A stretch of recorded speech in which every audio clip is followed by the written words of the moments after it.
many of you in this audience know what blockchain is. So this is basically the basic idea. You have users who want to submit transactions. They typically send them through a mempool where all the transactions are waiting to be executed by the validator, so they are pending. And then the validators will basically pick these transactions and they will append them to the block, usually in the order of decreasing fees. So they will maximize the revenue by adding the transactions which are submitting higher fees first and then the rest of the transactions. So that's like basic architecture that we need to understand this paper. The key point in this paper is to understand or to study what happens when transactions are like submitted on the public mempool. Typically, like they are like pending there and they are publicly observable by everybody, like because this mempool, like everybody can see, as you can see in this figure, the address, when the transaction has been submitted, what's the fee that has been paid for this transaction, from which digital wallet to which the exchange is being submitted, etc. Right? So you have like full transparency, which is of course good because you can monitor. On the one hand, you can really have full transparency and see where the transactions are coming from. But like as you can imagine, especially in finance, of course, when you have transparency, you also have to worry about possibility of using this information for purposes which are not the intentional purposes. For example, in the specific paper, we studied the so-called front-running attacks. So the attacks that can be made by malicious arbitrageurs on transactions that are publicly available and observable. So let me give a quick example of one type of front-running attack, which is the so-called sandwich attack. Suppose that as a user, Gur, is submitting a transaction on the public mempool, and somebody is looking at what is happening, and this transaction can in principle be front-run. So then the arbitrageur who looks at the public mempool can basically submit an higher transaction. For example, Gur wanted to buy. So what I can do as an arbitrageur, I can submit another buy order, but I would pay I will be the larger fee. So this means that my transaction will get executed first. So I will buy at a lower price. Then Gur executes, and he will pay an even larger price because I created some price impact. And then later on, I can do a background transaction, which means that I can sell. And I would be able to sell at a larger price because after Gur executed, the price went up. So this basically means that Gur was the victim transaction in this case because he has been front run and back run. And this is like, of course, a concern that we have because like users do not want to be front run.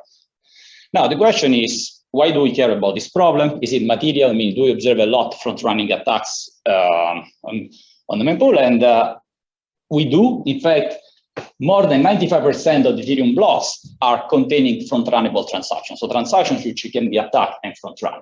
And these the front-running costs that are incurred are also quite large because every front-run, on average, if you take a front-running transaction, it will cost basically 0.2 Ethereum to the victim user. So he's losing 0.2 Ethereum, which is, just to give you an idea, around $400. I think right now, Ethereum is about $2,000, $1,950, according to what I've seen, I think, last day, yesterday or so. So that means that a large amount of block space, and this is on the order of hundreds of blocks, and a lot of gas fees are being somewhat wasted to contain these front-running transactions, right? Because these front-running transactions are really not adding a lot of value, but they are taking block space because you have to add them to the block. And of course, they are creating competition, therefore they are raising fees. Okay, so how can we solve, or how can we mitigate this problem? Like around the middle of 2021, there has been a new, kind of financial innovation that has been introduced on top of blockchain, which is called the relay service. And what these relay services are essentially private parallel channels. And these channels basically allow the users to submit transactions directly to the validator. So these transactions do not have to go through the public mempool and observed by everybody, but they can go directly through a private pool. And what happens is that only the validators who are monitoring this private pool will be able to take these transactions and execute them. And the benefit for the user is that no other arbitrageur can basically back-run or front-run them because these transactions are being sent directly to the validators.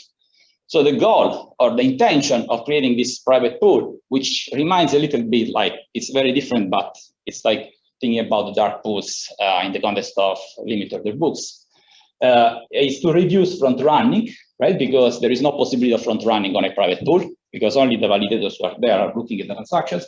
And of course, of reducing this congestion that is created by having a lot of arbitrage transactions, and of course, the corresponding surge in gas fees. And so that was the original. At the end, of course, there are many concerns, or many rules that need to be obeyed. For example, the miners or the validators who are monitoring this pool are not allowed to basically do front running themselves, otherwise they will be kicked out of the infrastructure. Okay, so what are the questions that we are addressing, or we are trying to address in this paper? First of all, the technology is there, it can be used, but will it eventually be used? Meaning, will we see that this private pool will be adopted by the participant of this ecosystem, including validators, including users, and so on? And if they are adopted, the question is, will they achieve the purpose that was intended, which means reducing front-running risk and reducing the fees that are paid for execution? And then we want to see, okay, how all this is impacting welfare. So is the welfare going up or is it going down once we allow for a private pool? Okay, these are the basic questions that we aim at answering. And I will not go in detail through the literature review. There is the paper by Andreas, I think, has made it clear that DEX pricing functions make these front-running attacks profitable, especially if you have convexity. There are a lot of other papers, but for the sake of time, I will skip them. I also want to mention briefly that there is a literature market microstructure dealing with dark pools that has some similarities with what we are doing here. But let me go directly to the model, where we have 3 periods, and we have 3 types of agents. There are validators, they are all homogeneous, and they are rational, they are profit maximizers. We have many different users, a discrete number of users, which are non-front-runnable, which means that their transaction cannot be front-run, and we have one user who submits a transaction which can be front-run, right, which is attackable. And then we have 2 arbitrageurs who compete to exploit these front-running opportunities. And there are 2 possible venues to submit transaction. One is the private pool, and the other one is the public pool. So this can be chosen by the users. So let's see what happens in the first period. So the first period, the action is taken by the validators. They have to decide whether or not they want to monitor the private pool in addition to the public pool. So what I'm saying is that typically, if a validator joins the private pool, it will still be able to access and see the transaction on the public pool. But in addition, you can see the transaction on the private pool. And the idea is that, for example, if we have an adoption rate of 50%, we have 4 validators, 2 of them are joining the private pool, and these validators are basically accessing all the transactions that are on the private pool and on the public pool, whereas those who only stay on the public pool, they will only be able to monitor the public pool. They will only be able to see the transactions that are submitted on the public pool, okay? So that's the decision that the validators have to do in the first period. So in the second period, the users have to decide which transaction venue to use, public or private, and what fees to bid. So the benefit of users is that when they execute their transactions, or if their transactions are selected by the validators for execution, then they will learn some private benefits. So there are some private benefits that need to be gained. And there is also the front-runnable user, the user who can be exploited by the arbitrageur, who will lose an exogenous value C if his transaction is front-run by an arbitrageur. And the monitoring technology of the arbitrageur is not perfect, so he has probability P of detecting the arbitrage opportunity, which means that there is a chance that even if a user is front-runnable, he will not be front-run by the arbitrageur, okay? So the valuations of the users, which basically reflect the private benefits from using the pools and executing the transaction, are sorted in a way that the front-runnable user has the highest valuation, so this gives an incentive to the front-runnable user to bid to get on chain. So third period. So third period is the action taken by the arbitrageur. So the arbitrageur has to decide, first of all, whether, if he has detecting a front-runnable transaction, then what he wants to do is to create an order, submit it to the blockchain, and he has to choose whether or not he wants to use the public pool, the private pool, or both. He can also send transactions to both. And then, of course, you will have higher probability that this will be seen by a miner or a validator. So what is the risk of sending the transaction to the public pool? The risk is that there are two competing arbitrageurs. So if I'm an arbitrageur and I send my transactions on the public pool, Andreas is another arbitrageur who also is joining who can monitor my transaction in the public pool. So what he can do is he can basically front run me. So an arbitrageur can front run another arbitrageur on an arbitrage transaction. Okay. And an arbitrageur who executes this transaction, he will basically subtract wealth from the user. He will get his own. He will get this. The cost basically that is paid by the Frontrunnable user is subsidizing the arbitrageur who is executing this transaction.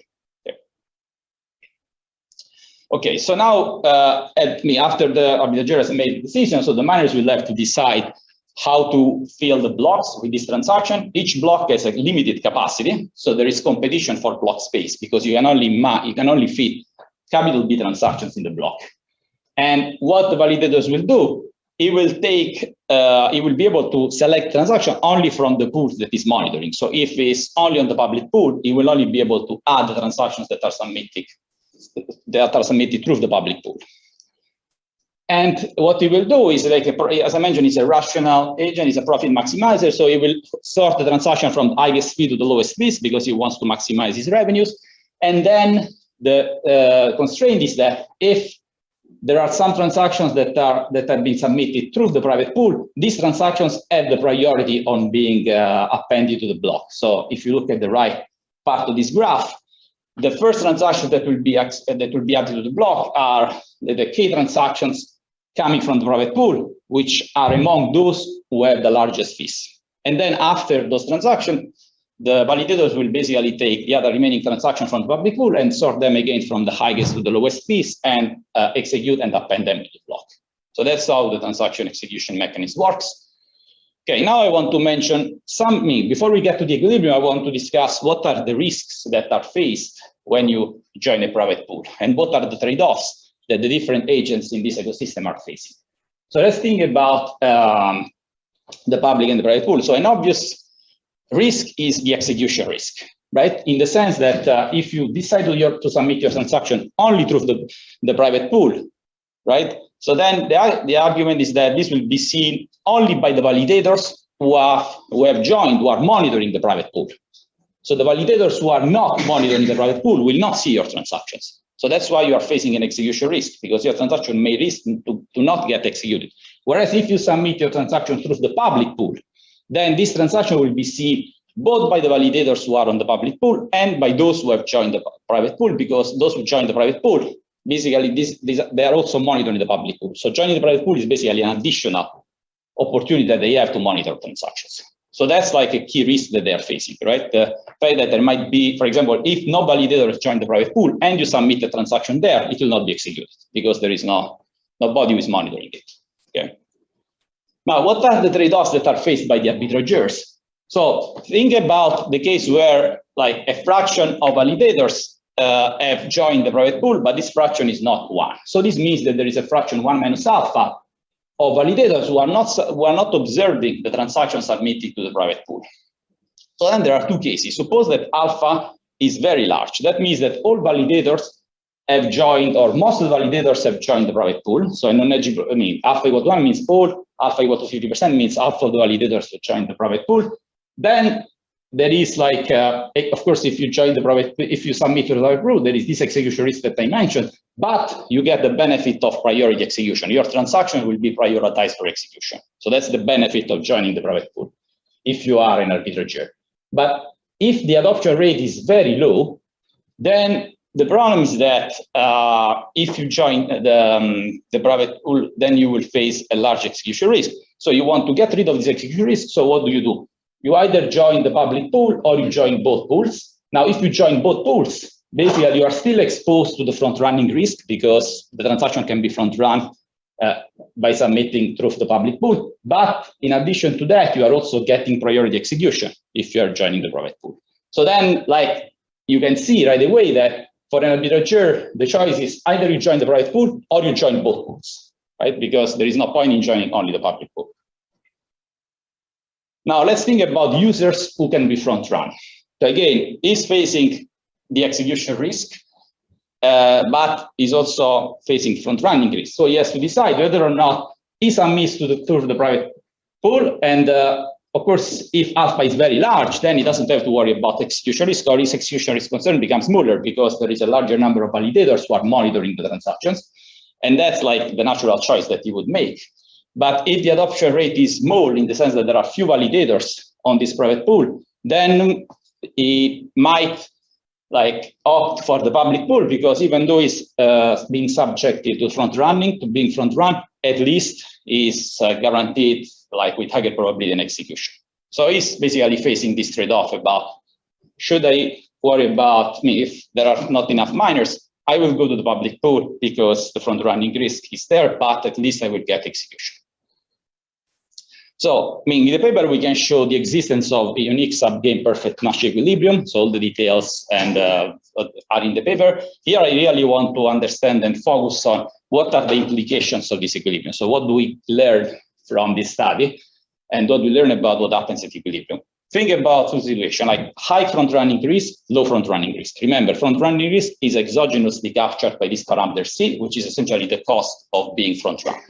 So if C is very large, then what happens is that the front-runnable user will always go to the private pool, because if you don't offer him this option of the private pool, he might not submit his transaction in the first place, because the risk of being front-run is too large. He's losing too much. So that means that the miner, the validators, like they want to capture value from this transaction, right? Because first, the validators want to have as many transactions as possible submitted, because first of all, this takes more space, and therefore it incentivizes more competition for the fees that are bid. And as a result, what we will see is that if front running is very large, then there will be a unique equilibrium where all validators are adopting the private pool, and the front runnable user is submitting his transaction to the private pool. So that's like intuition. Now, what happens in the other case where front running risk is small, so which means C is not too large?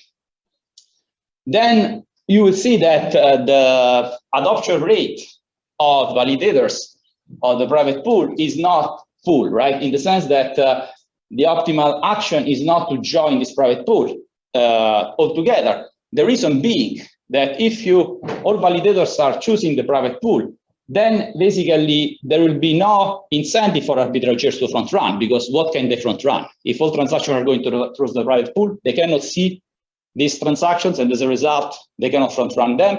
Then they will not bid high fees. There will be no competition within them.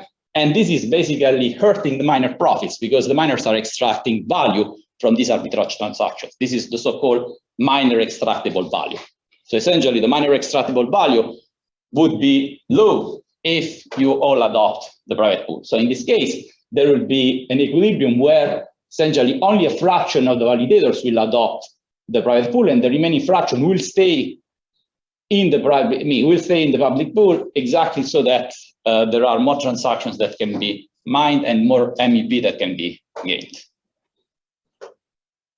So I want to I want to mention a few points about welfare. So thank you. Welfare essentially is the question that we are asking is, okay, we are introducing this private pool.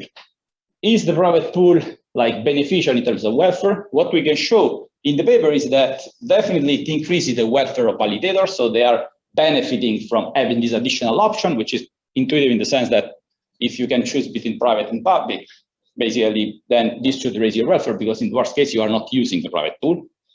It's reducing the welfare of the arbitrageurs for two main reasons. First, there is more competition in the private pool because you want to front run the transaction. So if you want to be the first to be executed, like of course, only the first arbitrageur who executes gets the profit from the front runnable transaction. The second one will not get anything. So they will be incentivized to bid more. And of course, the fact that there is a private pool is also reducing the front running opportunities, because if the user is joining the private pool, the arbitrageur will not be able to front run. So for these two reasons, the welfare of the arbitrageur is going down. For the front-runnable user, his expected payoff is going up because he has the private pool option. He can get access to the private pool. And this is, of course, reducing the front-running risk for him. And for the non-front-runnable users, the expected payoff is going down. The reason being that there will be higher execution fees that will have to be paid when you want your transactions to be executed on blockchain, because there is more competition on the private pool. Now, how about aggregate welfare? So if we sum up the expected utilities or the expected payoffs ex ante for all the agents, including validators, arbitrageurs, users, what is happening here? Like, is the welfare going up or going down if we add a private pool? Okay. And first, I want to mention what are the two main reasons or the two main root causes for the inefficiency.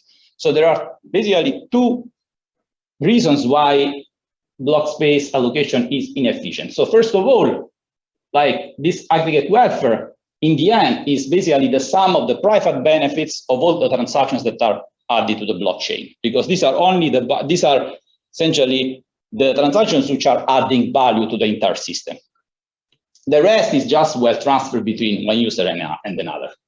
So if we have, if we think about transactions that are ordered in the following sense, so V0 is a transaction, the value extracted by the front-runnable user, which is larger than the value extracted by the other users which are not front-runnable. Now, if we have a block space of 3 blocks, then the transactions which will be added to maximize the private benefit are V0, transaction 0, 1, and 2, because this is what is maximizing the total value.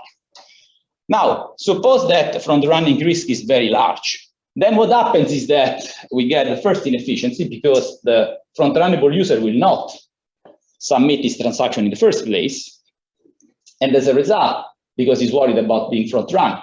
And then what happens is that the transactions that will be added to the block are only the transaction of the first non-front-runnable user, second non-front-runnable user, and third non-front-runnable user. So there is an inefficiency, because you would have liked to add transaction of the front-running user, but because it's not submitting due to the high front-running risk, then you end up with a lower value for the aggregate system. Second root causes of this inefficiency is the block space that is taken up by the front-running transactions. And this is just like an inefficiency in the space allocation, because a transaction which is basically a block space that is taken by the arbitrageur is just a wealth transfer. It's just basically capturing transfer of wealth from the front-runnable user to the arbitrageur. So if you sum the first and second value, C and V0 minus C, you will end up with 0. So basically, a block space is being wasted in a sense. So there is kind of social waste due to the fact that these transactions are just wealth transfers. So in a way, what happens, what we can show is that the aggregate welfare is maximized if all validators adopt the private pool, which eliminates the front-running risk and mitigates the social waste due to the block space misallocation. So this is basically the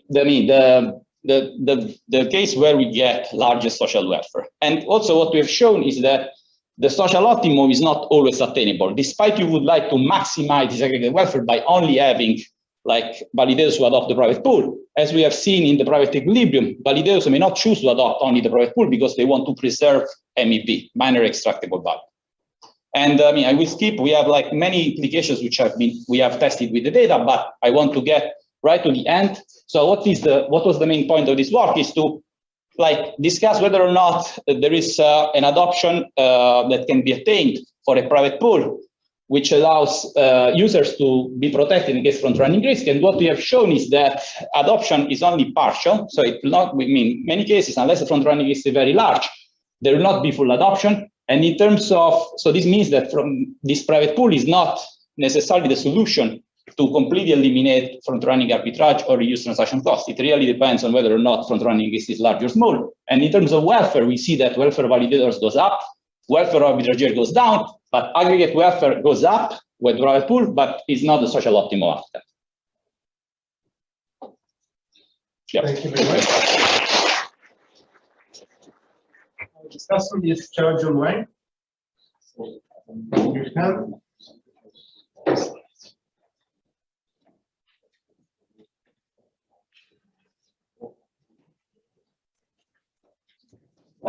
You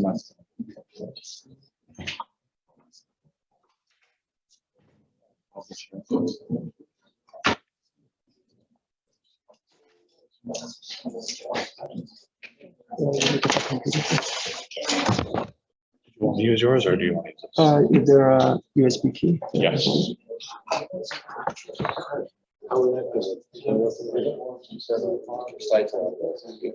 Yeah, so the Mac here. I'm not sure if the keynote going for Mac. So I can work on it. So the stuff is typing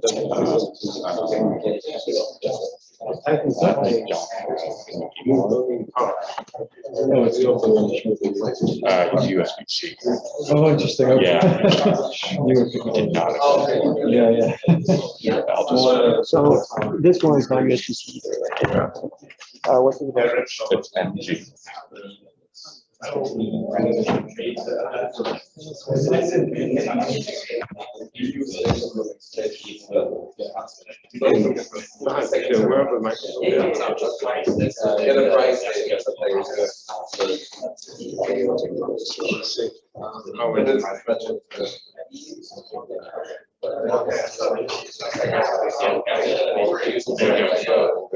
I actually had an adapter on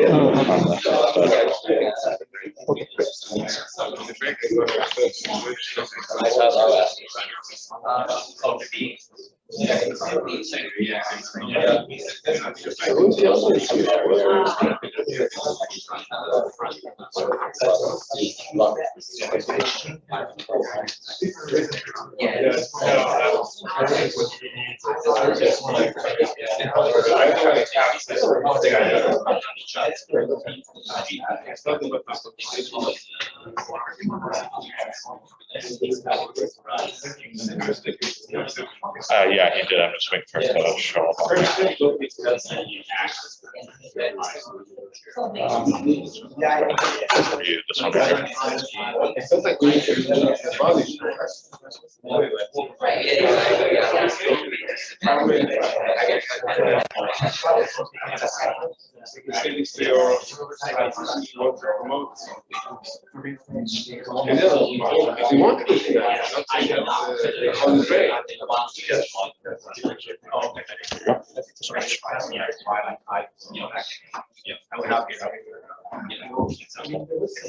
Thank you so much for having me discuss this paper by Agostino, Ruizhe, and Ye. I wanted to start with a question. It's a question that I got from when I was reading the paper, and I looked on the internet. I couldn't find the answer, so I want to use this as an opportunity to learn more about blockchain. So the first unintended consequence of the paper is that introducing a private pool can actually increase the average fee of the users. And the reason is that, well, it's going to be more attractive to the users, and more users want to use it. And it doesn't necessarily eliminate arbitrage. So I'm going to talk about the second point.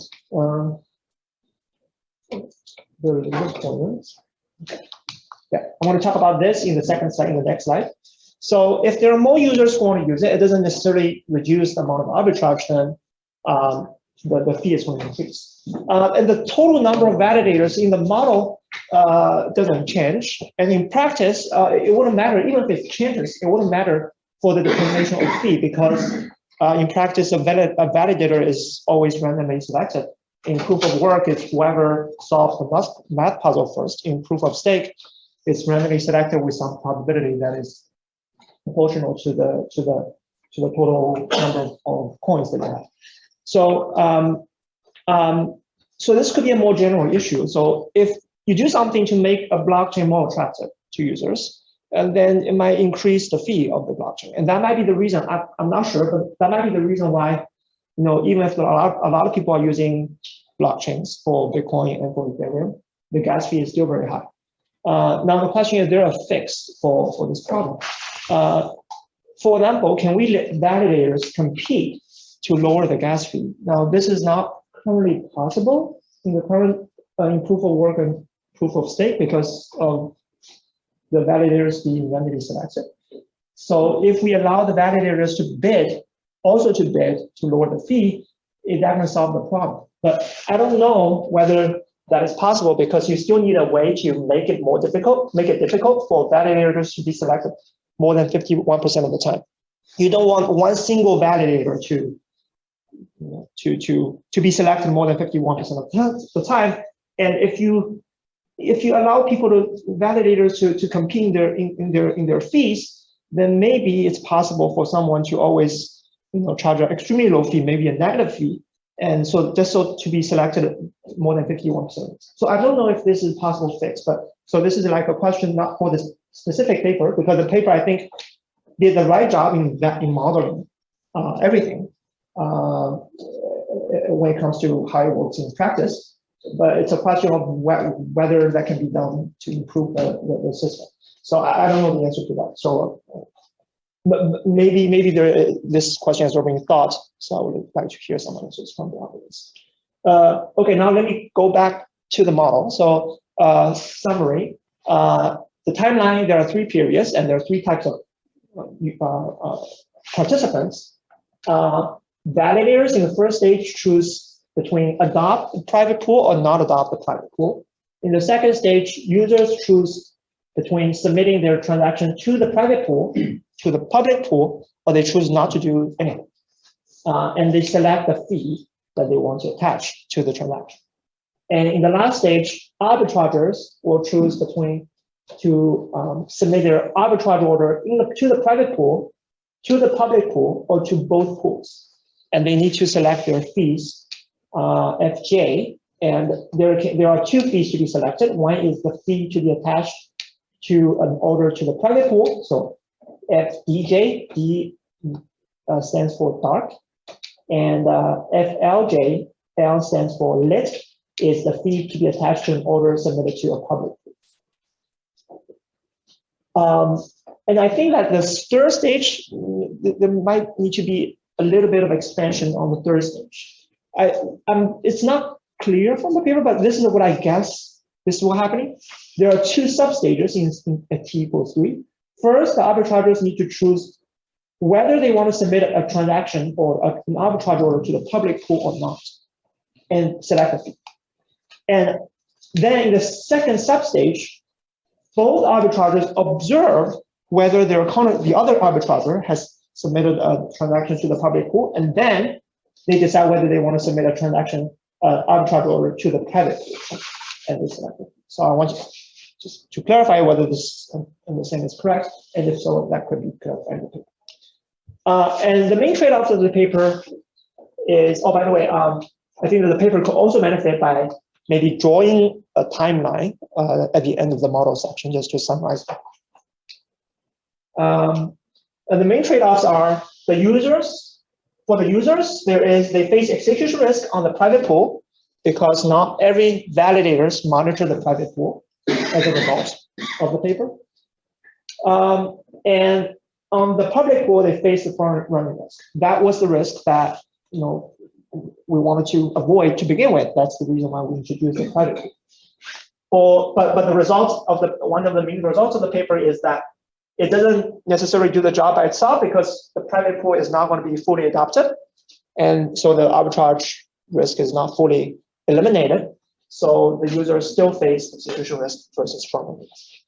The arbitrageurs, they also face execution risk on the private pool for the same reason. And if they go to the public pool, well, they might induce more competition from the other arbitrager because their arbitrage order will be observed by the other arbitrager who can mimic the first arbitrage. For the validators, the trade-off is slightly different. If they adopt the private pool, they see more transactions, so that's good. If they don't adopt the private pool, then this is, I think, the most interesting benefit the paper wants to highlight, is that they get to keep the front-running and arbitraging of the arbitrageurs, and therefore they can extract some of the immediate from the arbitrageurs. So they're saying that they don't want to necessarily make things super efficient, because by keeping some of the arbitraging front-running risk and letting the arbitrageurs take advantage of that, they can also get something out of the arbitrageurs. So that's the reason why there is no full adoption of the private pool, and front-running risk persists. So now let me go to the other results. Why the full adoption is non-linear. So there are two versions of this result. Why we have partial adoption. Not everyone adopts the private pool. The first result is that private adoption is in equilibrium. So a fraction of the validators is going to adopt the private pool and the other fraction. So the paper shows in proposition 5 that this is indeed the case. This is indeed an equilibrium. There is a second version of the results is that full adoption is not an equilibrium. And that's a different result, I think. And I think I just wanted to clarify, again, this is a clarifying suggestion.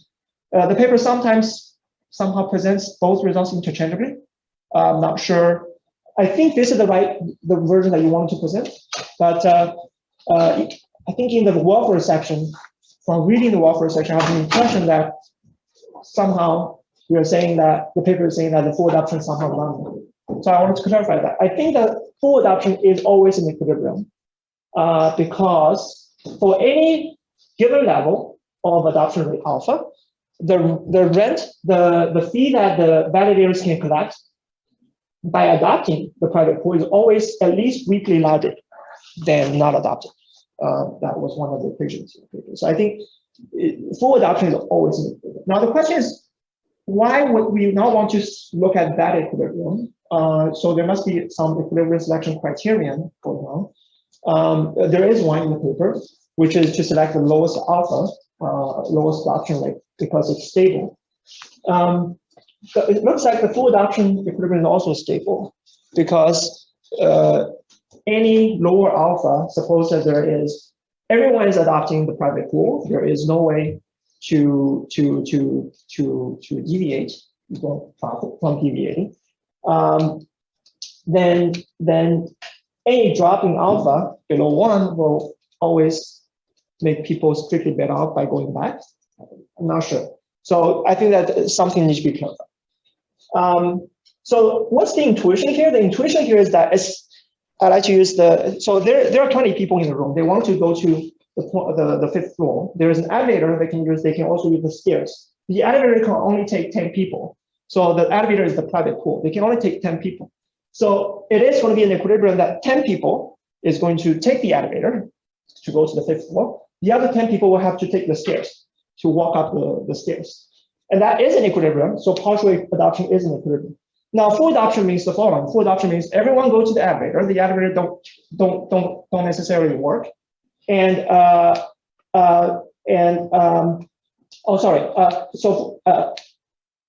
so the elevator is not going to work because it's overweight.